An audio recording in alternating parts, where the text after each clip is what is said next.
When I fled Westeros, I washed up where most disgraced knights do. The Golden Company. The best of the Eastern sellsword companies, for what that's worth. 20,000 battle-hardened men, horses, and even elephants, ready to kill their employers' enemies, no matter the cause, no matter the result. The Golden Company began as revenge. On his deathbed, a Targaryen king legitimized all his bastards, either to buy his way into the Seven Heavens or spite the family left behind.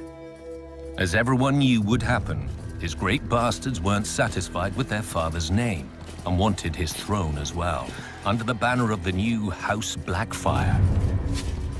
Their true-born brothers disagreed. When the Blackfyres lost the civil war, they fled to Essos to gather a new army in return for what was theirs. But wars cost money, and Aegor Rivers, the leader of the Blackfyre forces who now called himself Bittersteel, decided he could sell his army's services to other lords while waiting to return to Westeros. The Golden Company was born.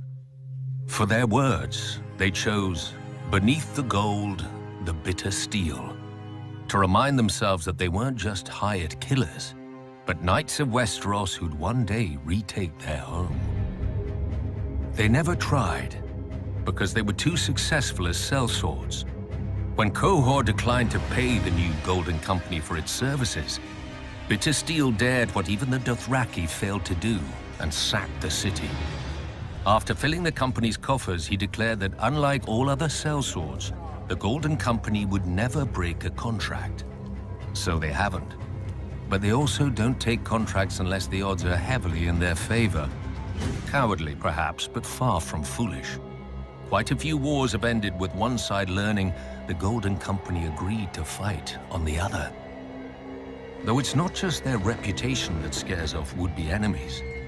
For some, it only takes one look at the captain's war tent surrounded by the gilded skulls of former captains, many splintered with the wounds that killed them.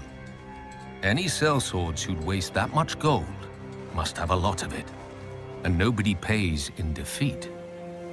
Could the Golden Company ever take Westeros? They get more practice fighting than the average knight, and their elephants could make a mess on a battlefield. But men who fight for gold will never fight as hard as men who fight for home. I should know. I've done one. Now I do the other.